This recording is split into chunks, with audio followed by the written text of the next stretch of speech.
The 1,600 kilometers of sandy beaches, the long chain of these tall mountains, in addition to the vast fields, make the 2.3 million kilometers square of Algeria's surface, and thus the biggest country in Africa. To move in such a huge piece of land, the train can be the best means of transport to offer the fastest trip on the ground, with both comfort and a discovering journey of a geographically diversified country. With some breathtaking landscapes on the way, trains in Algeria cross mountains, rocky tunnels, and soon a gigantic desert which represents 80% of the country's surface.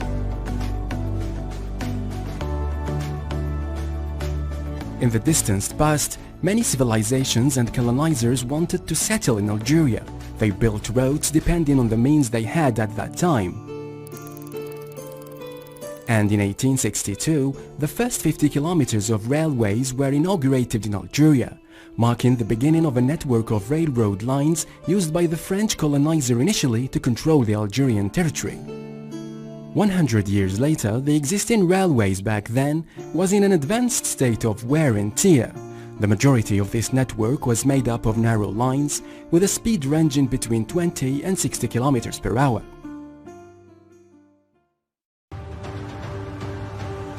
And for a country which aspires to boost its economy, a renovation of its railways was more than needed. Until 2008, the length of railways in Algeria was at around 1,769 kilometers. In only 12 years, it's more than doubled. But such big projects, meaning railways building, require an arsenal of construction tools and engines. Initially, Algeria had little means of railway construction. The country resorted completely to foreign companies. But now, Algeria builds an entire network of railways with local hands. As a public works and construction company, we assure the realization of working drawings on the ground, and to assure this, we realize embankment works as well as earthworks. For the earthworks, they are divided into two parts. First is the preparation of the ground, in addition to excavation works. For the embankment works, they are divided into three phases. The first one is preparing the ground, the second is the stripping, and thirdly comes embankment works.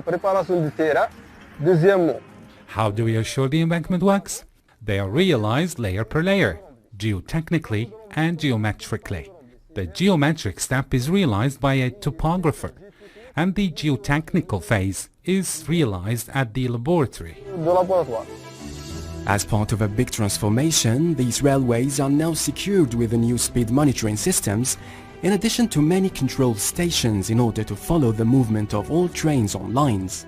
However, this is not enough. After all, railways need trains to be useful. Following its independence, Algeria had old trains and also out-of-date train stations that, with around 50 years of service, started not to match with modern standards.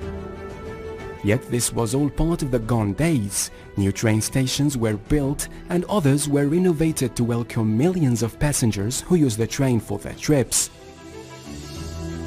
And with so many modifications and renovations, the old trains became in better conditions and are now taking long journeys across the country. Algeria has also reinforced its squadron of trains and brought brand new ones. The new trains not only are fast and very comfortable, but are also eco-friendly. That is to say, they consume less energy and pollute not very much the environment. As of today, more than 40,000 trains circulate in Algeria per year, transporting around 43 million people, which is around the same number of the population of the country. At the same time, trains contribute massively in the Algerian economy. The SNTF, which is a national Algerian rail transport company, carries 4 million of merchandise every year as well. At the moment, Algeria's economy is growing, and so do the trains' networks. As part of the 2,300 kilometers of railways being constructed now, the south of Algeria is a priority for the local authorities. The Algerian desert has big economic gains for the country. Algeria's ambition went even further and decided to launch a mega project consisting of a very long railway lines linking the north to the south. These railways will cross a giant desert, which is a vast area covering the south of the country. The landscape there varies from one place to another. The area, called the Getaway to the Desert, stretches from east to west and is more or less a stony desert. A bit further inland in the central region of the country, the spot is composed of sand dunes fields and includes some mountains.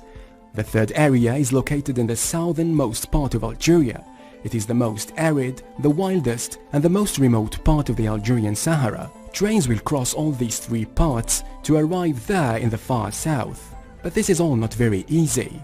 Huge efforts are being made to make this project a reality.